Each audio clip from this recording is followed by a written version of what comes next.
BBC oo aad ka dhagaysataan mujadaha gaagaaban efemyada magaalooyinka qaar iyo barteena internetka ee bbcsomali.com.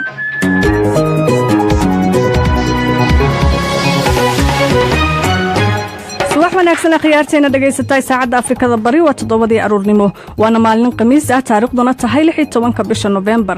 Qodobada barnaamijkeena subaxnimo aad ku maqli doontaan waxa kamid ah militariga la wareegay xukunka Zimbabwe oo aanan wali mucaarad xoogan la kulmin. Sidee ay qaar kamid ah madaxda maamul goboleedyada Soomaaliya u arkaan duulaanka ka dhanka Al-Shabaab ee ka socdo deegaanadooda. waxa ugu daran oo qof mas'uul ah maqlo oo dibihiisa ku dhaca waxa waaye in shicibku yira war kuwan shabaabka nooga roon in saas dadka ay ka soo dhawaato waaye waxa aan ka dibeynaa. waxaad kaloo barnaamijka ku maqli doontaan dhalinyaro iskood iskugu xilqaamay ka shaqaynta bilicda magaalooyinka Puntland dabcan ciyaarihiina kama marna barnaamijka.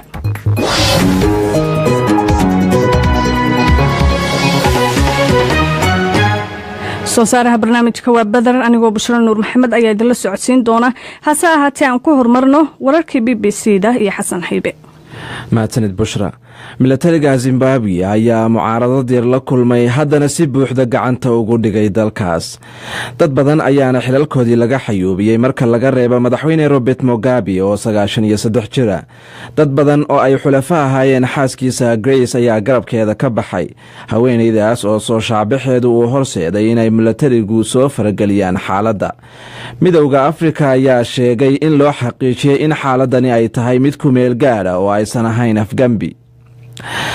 madaxweyne Emmanuel Macron ayaa sheegay in Faransiiska iyo dalalka kale ee Yurub ay buuxin doonaan kharashaadka ka dhiman wax ka qabashada isbeddelka cimilada adduunka. kharashaadkan dhiman ayaa soo baxay markii madaxweyne Trump uu sheegay inuu qorsheynayo in Mareykanku uusan dhaqaale ku bixinin arrintaas.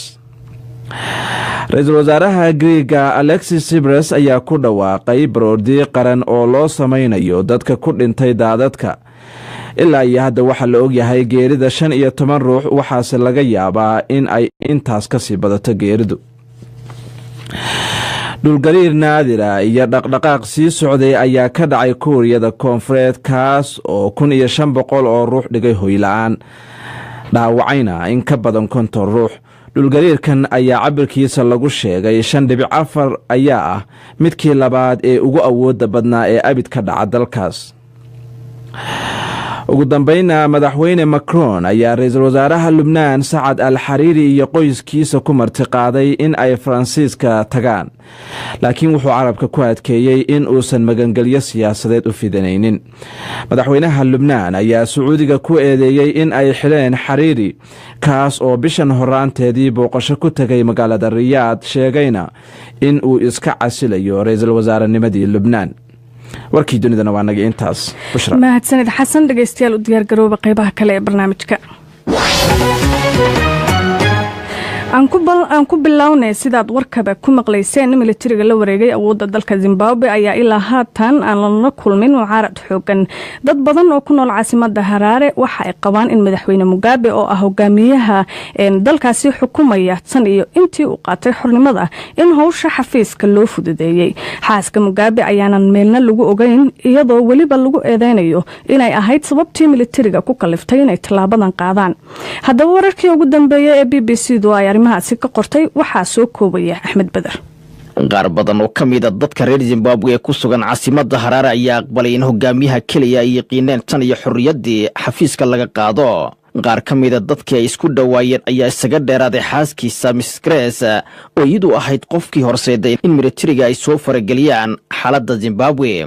halka ay ku sugan tahay xaaska Mugabe ayaan ilaa iyo imika la ogeyn hase yeeshee waxaa xabsiga la dhigay dhowr ka tirsan golaha wasiirada dalkaasi. ururka midowga Afrika ayaa waxay sheegeen in militariga ay u xaqiijiyeen in tillaabadoodu ay tahay mid ku meel gaar isla markaana aysan ahayn afgambi.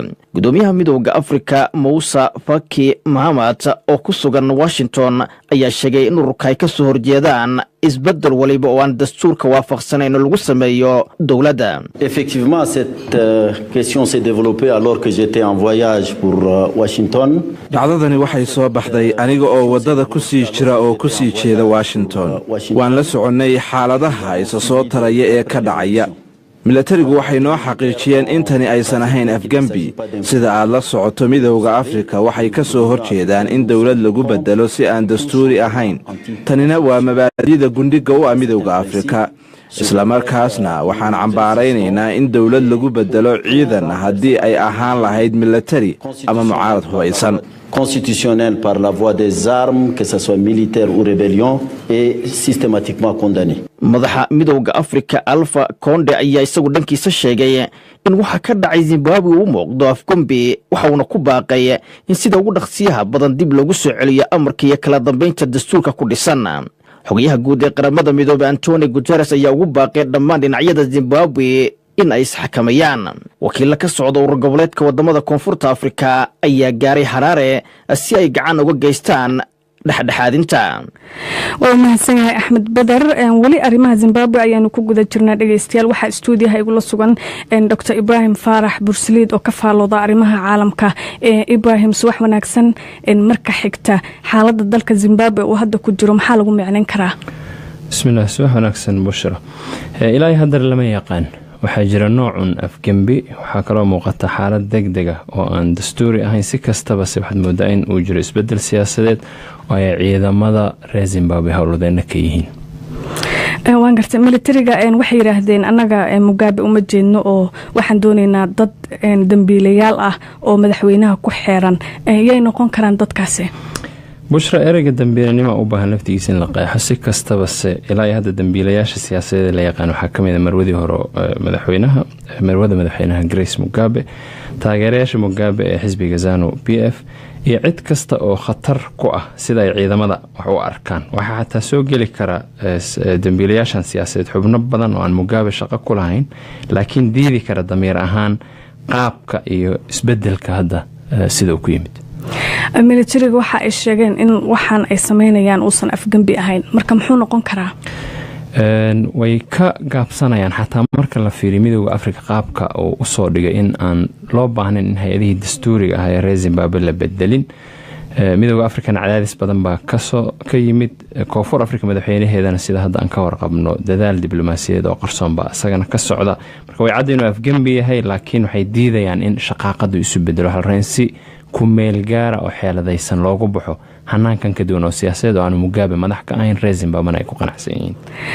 waa mahadsantahay. marka inuu ka hadlayno qaaradda Afrika gaar ahaan in barigan aan ku noolnahay maxay ka baran karaan arrintan hadda ka taagan Zimbabwe? waa cashar khatartiisa leh. dhinac kale marka la fiiriyana Bushra waa mid mustaqbal huwan. waxay noqon doontaa in dalal dhowra ay dib u naqtiimaan noloshooda siyaasadeed. dhowr dal baan hadda isku toosnayn oo bariga ah. marka waa khatar sidii doorashooyinkii lagu wadaagay awoodaha Kenya kal hore 2017 casharo badan ay uga barteen dalal ay Zimbabwe iyo Afghanistan ka mid yihiin. in waxa hadda Zimbabwe ka socdaan ay dalal badan military oo casharo uga qaataan oo ay shaqaaqada badan hadda ka jira dhinac siyaasadeed ku soo koobaan waxa dalkooda ka socda. way adag tahay in arrin noocan ah ee Afrika ka dhacdo. marka halkay ku dambeyn doontaa xaaladda Zimbabwe? ilaahay umba subxaanahu wa ta'aala garan kara. cabirka kaliya aan hayaa waa in ilaa maalmaha kale hadda soo socda xaalku uusan kala cadaan doonin. in laga yaabo inay Zimbabwe gasho toddobaadyo kale oo aan la isku hubin mustaqbalka siyaasadeed ee dalkaas, iyo in laga yaabo in cadaadiska midowda Afrika iyo koonfurta Afrika uu sii socdo. sidaas darteedna Mugabe iyo qoyskiisa iyo saraakiil sarsaro ZANU PF ama Ingiriisiga South Africa oo kale laga siiyo in noocun doorasho loo malmaluuq madaxweyne ku-xigeenkii hore uu ka yahay hogaamiye. waa mahadsantahay Ibrahim. dhanka Facebook haddii aynu eegno dhageystahan waxa uu leeyahay Cabdicasiis Cabdulaahi Daahir oo jooga magaalada Balad Xawo. afgembiga ka dhacay Zimbabwe gaar ahaan ciidamada gaafwareega iyo caasimadda Harare waxay cadeynaysaa Afrikaankii inay hurdada ka tooseen ay go'aansadeen inay iska dulqaadaan keligii taliye waqti dheer haysta wadan gaar ah. dhageystaha xiga waxa Maxamed Saleywan oo jooga Hargeysa. militariga la wareegay awoodda Zimbabwe in aanay mucaarad ilaa hadda aanay la kulmin waxa ay muujinaysaa sida looga daalay ama looga qancay xukunkii Mugabe ee waqtiga dheer qaatay. balse dalkaasi waxa u wanaagsan in militarigu dowlad rayd ah awoodda u dhiibo oo aan dalkaasi una galin militari xukun militari. BBC waxaad ka heli kartaa wararkii ugu dambeeyay ee Soomaaliya iyo caalamka oo dhan maalin walba.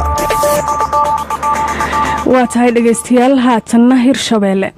iyadoo dowladda Soomaaliya ay ku dhawaaqday dagaal ka dhan ah Al-Shabaab kana wado qaybo ka mid ah dalka ayaa madaxweynaha maamulka Hirshabelle Maxamed Cabdi Waare waxa uu walaac ka muujiyay qaabka loo wajahayo dagaalka. Waxa uuna sheegay inay habboon tahay in laga wada tashado dagaalka si looga baaqsado waxyeelo soo gaarta dadka rayidka ah.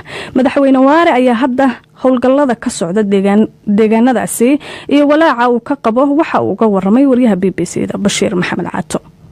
howlgallada ka socda gobolkan hadda aan joogno oo shabeellada dhexe oo ka tirsan maamulka Hirshabelle sidaad aad uga warqabtaanba wuxuu ku salaysan yahay deegaanada Basra oo runtii culays uu soo fuulay oo dhinaca nimanka nabadiisa uu soo fuulay. taas ayaa ciidamada qalabka sida iska caabin iyo difaac iyo markii dambe mataqaanaa falgal ay ka sameeyeen.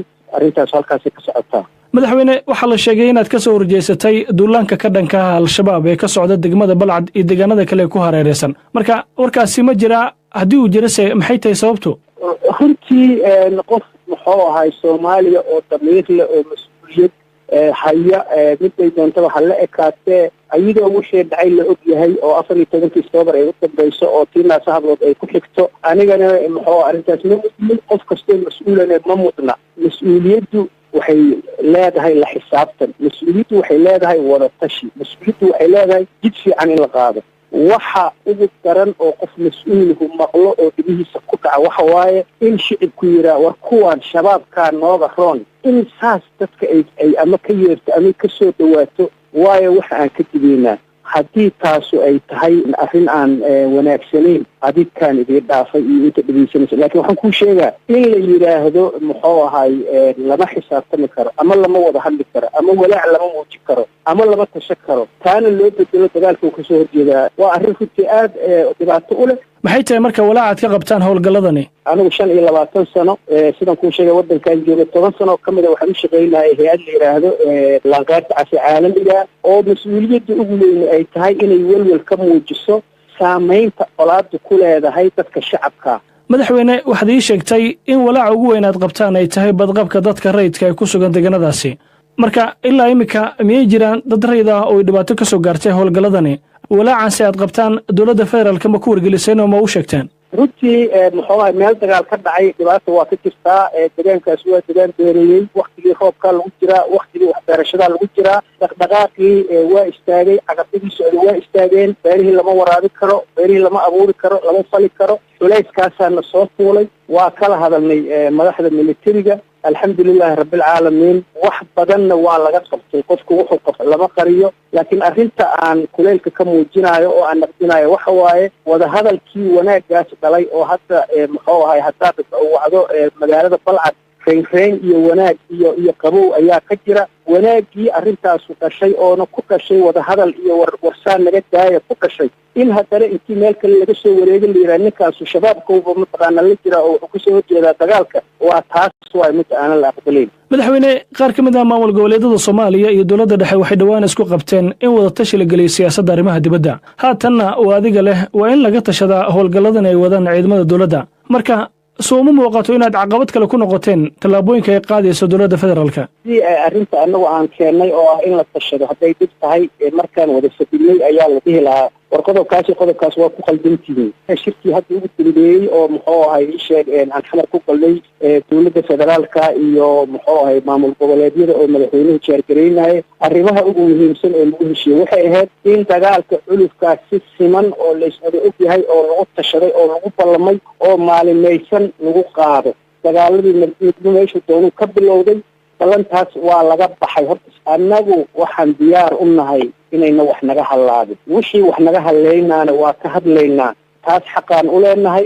waan wada fadhiisanay, waa iswada aragnay. qof walba fikradiisu keensaday. waxaa ka soo baxday meeshaas xalka ugu wanaagsan inuu wada tashi iyo wada shaqayn iyo isku niyad iyo in hal meel la wada wajaho inay ku fiican tahay.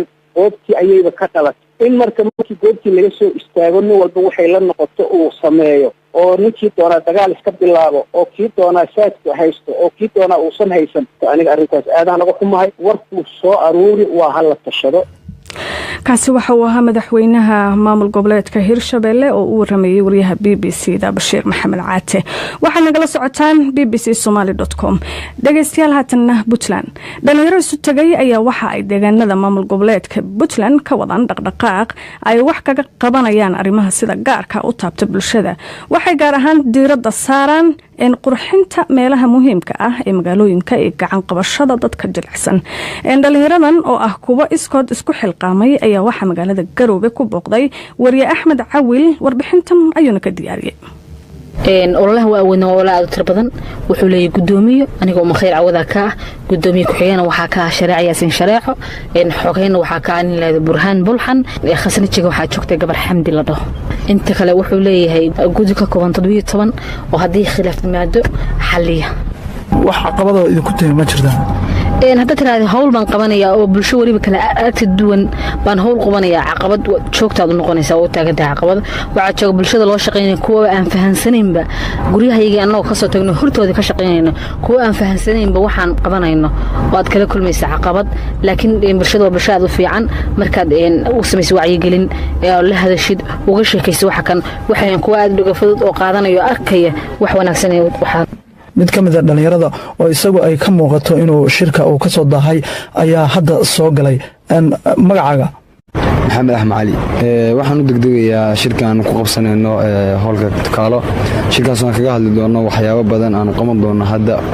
marka hore maxaa idinku qabsoomay waxyaabo badan baan noo qabsoomay saala wada socotaan gurmadkii soobe waa ka qayb qaadanay wax kale aan ka qayb qaadanay mashbiyoodkiina waa baneynay wax kale aan qabanay bundada magaalada Garowe iyadana waan qurxinay oo qof walba social media qof walba isticmaalo uu arkay oo iyadana qurux indhuhu qabanayaan baa ka dhigin marka arintan maxay idinku dhaliyay waxaan u dhalisay qarnimo anaga nagu jiday waa naloo bilaabay anaguna waa sii wadanay cid gacan idin siisay ma jirtaa ilaa hadda wax gacan siisay haba yaraatay ma jiro anaga baa jeebkayga isticmaalna Axmed Faarax waxa uu ka mid yahay dhalinyarada ka shaqeysa gudaha magaalada Garowe horena waxa uu dhalinyarada uga wacyi gelin jiray arrimaha taariibta Axmed aad u maasantahay waxa jirtay sanado hore oo 2013 oo dhalinyaradu dalkan aad uga qulqulaysay oo aan xilligaas ku howlaneen wacyigelin dhanka ka hortagga tahriibka ah oo runtii xaaladuna aad u adkeyd dhibaatooyin badan oo ay kala kulmi jireen marka dhalinyaradu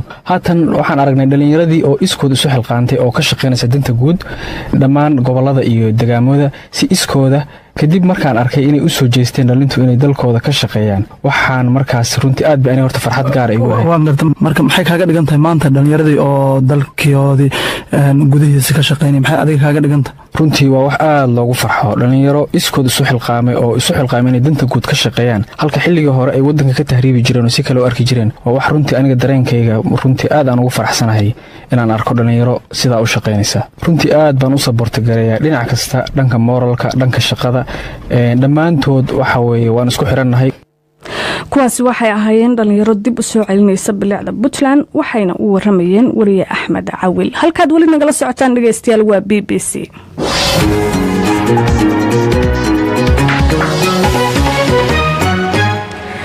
haatanna ciyaarihii dhageystayaal balse waxaa inoo soo socota sheeko aad iyo aad u xiiso badan balse waxaan ku hormaraynaa ciyaaraha waxaa weli socda ciyaaraha ay dalalka uga soo baxayaan koobka adduunka ee sanadka dambe ka dhici doona dalka Ruushka ciyaar daqiiqado ka hor dhamaatay oo u dhaxaysay xulalka Peru iyo New Zealand ayaa waxaa 2-0 ay guusha ku raacday Peru oo sidaa uga mid noqotay dalalka ka qayb galaya koobka adduunka lugtii hore ee ciyaartan ayaa ku soo ilaatay barbaro eber iyo eber ah dhanka kale daraasad ay BBC da ku sameysay qiimaha tigidhada ee lagu galo garoomada ciyaaraha ee horyaalka Ingiriiska ayaa muujinaysa in inkastoo uu aad hoos ugu dhacay qiimahaasi haddana dad badan oo dhalinyaro ah ay daawashada ciyaaraha uga baaqdaan qarash la'aan waxaa toddobaadkan inoo socday taxanaha soo gudbinta taariikhda 5 ciyaaryahan ee kubadda cagta ee loo soo xulay inay u tartamaan abaalmarinta BBC da ee ciyaaryahanka ugu wanaagsan Afrika ee sanadka 2017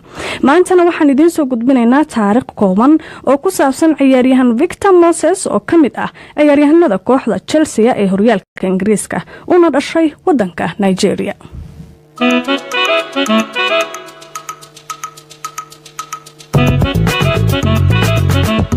Victor Moses played a huge role in Chelsea's success last season. Victor Moses wuxuu kaalin weyn ka geystay guushii Chelsea ee xilli ciyaareedkii hore.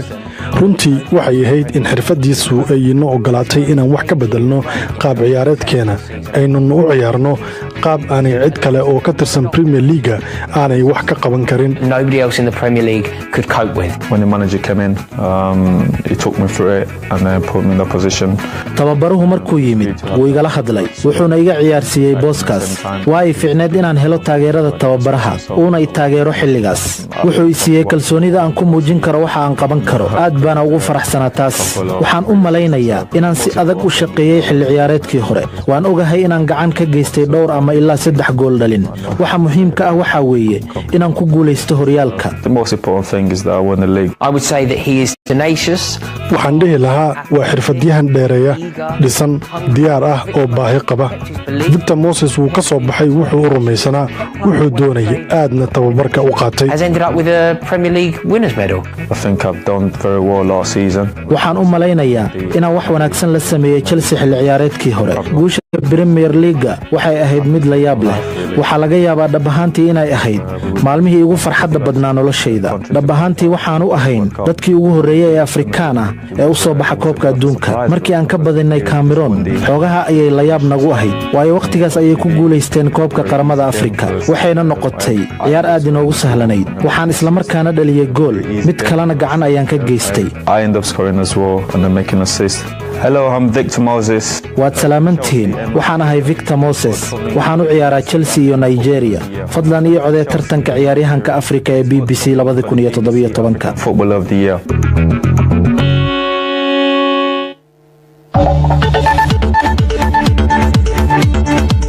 kumaad codkaaga siinaysaa ciyaaryahanka kubadda cagta Afrika ee abaalmarinta BBC ee sanadka 2017 go'aanka adiga taageeraha ayaa iska leh ma Pierre-Emerick Aubameyang godhalinta badan ma Naby Keita xudunta u qadka dhexe ma Sadio Maanaha kubadda xirfadeed aan laga loodin karin ma Victor Moses ka hibada loo siiyay inuu buuxiyo kaalin kasta mise Mohamed Salah sida hillaaca u orda hadda ku codee bbc.com/African football halkaas aad ka helayso dhammaan shuruudaha.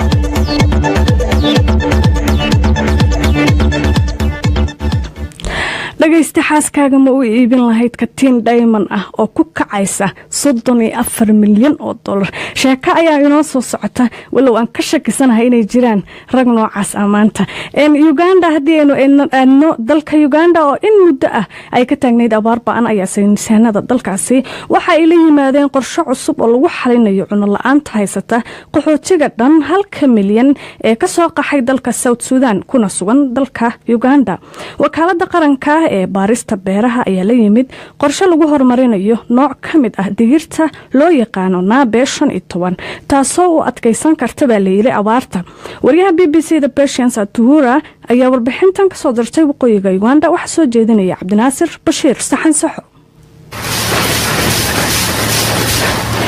waxaan dhex taagnahay guriga qoys dhawaan beertooda ka soo goostay wixii ay beerteen oo ah nooca loo yaqaan Nabe 15 ee digirta iyada oo Richard Obio iyo xaaskiisa ay barxadda gurigooda gogleen digirtii si ay u kala haadiyaan uguna diyaariyaan in ay suuq geeyaan. Mr. Obio ayaa digirta noocan tabcanayay muddo 2 sano ah taas oo u eg looska marka aad sheeda sare uga jeedid wuxuuna sheegay in ay u tahay guul weyn oo isagu u soo hoyatay. sanadkii hore markaan beertay digirta nooca deegaankan laga yaqaano aad buu u yaraa dalagii ii soo go'ay balse markaan beertay digirtan cusub waxaa ii soo go'ay 6 kiintaal beerta galleyda ee halka ku taal waxaan ku gatay lacagtii aan ka helay digirtii aan iibiyey sidoo kalena lacagtaasi waxaan ka iibsaday dibi markii hore waxaa ii soo go'i jiray 2 kiintaal oo digir ah balse hadda 6 kiintaal ayaan goostay haddii aan sii wado beerashada digirtan waxaan hormarin karaa noloshayda.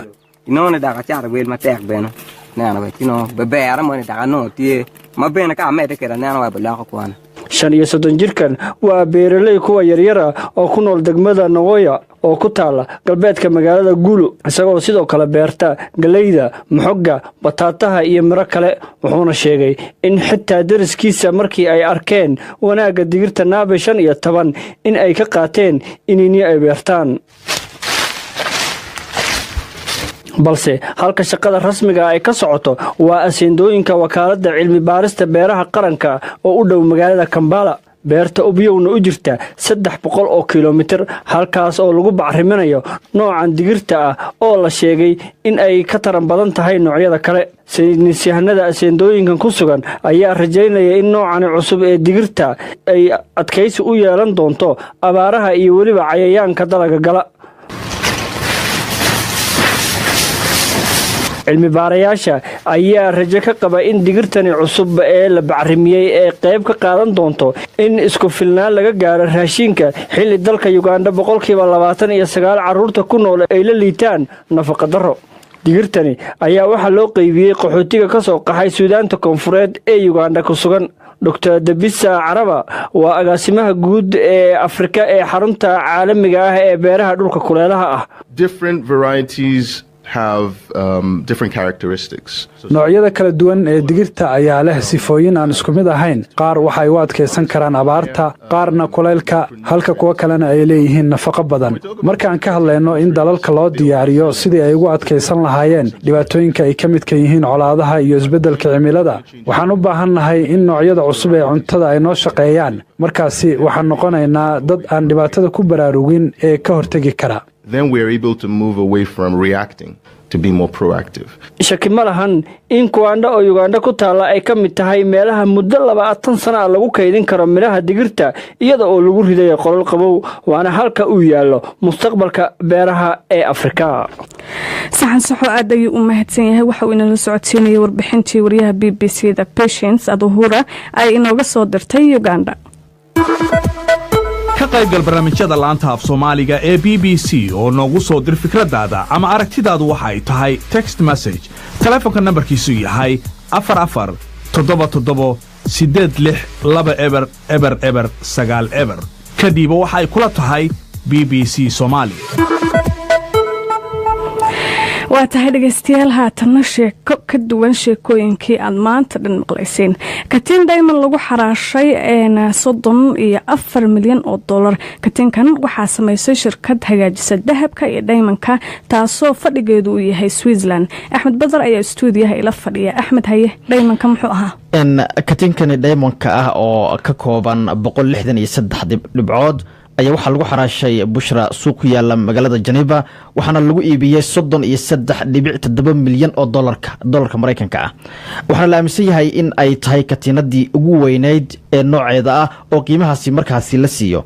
diamondkani ayaa waxaa Bushra uu leeyahay midabo markaasi kala duwan, waxaana laga sameeyay dhagxaan laga soo ururiyay dalka Angola, waxaana lagu iibiyay guri lagu xaraasho waxyaabaha qaaliga ah oo markaasi lagu magacaabo Cristea. Axmed bal cidii iibsatay ilaa hadda man ogna. waa mid ay dad badan ay su'aal iska weydiinayaan. ilaa iyo imika qofka iibsaday magaciisa lama shaacin. waxaana markaasi xusid mudan Bushro in katiinadani iyadoo diamondka ah laga sameeyay ama waxyaabo laga soo ururiyay ay ka kooban tahay dahabka cad iyo diamond ay ka kooban tahay. waxaana markaasi waxyaabo laga soo ururiyay dalkaasi Angola ayaa laga sameeyay. waan gartay Axmedow, hadda ma haysid waan ogahay, laakiin lacala haddii aad hesho ma laga yaabaa inaad u iibiso? ma 33 milyan oo dollar kulli qofka markuu hayo dee wax la fududahay. hadda haysa xataa ma diibin lahayn oo ogahay. barnaamijkii uu soo saaray Badar Bushra Nuur Maxamed ee la socodsiinaysa wanaga intaas BBC ayaad ka dhageysanayseen. tan iyo 2 duhurnimo dhageystayaal, sidaas iyo nabadgelyo.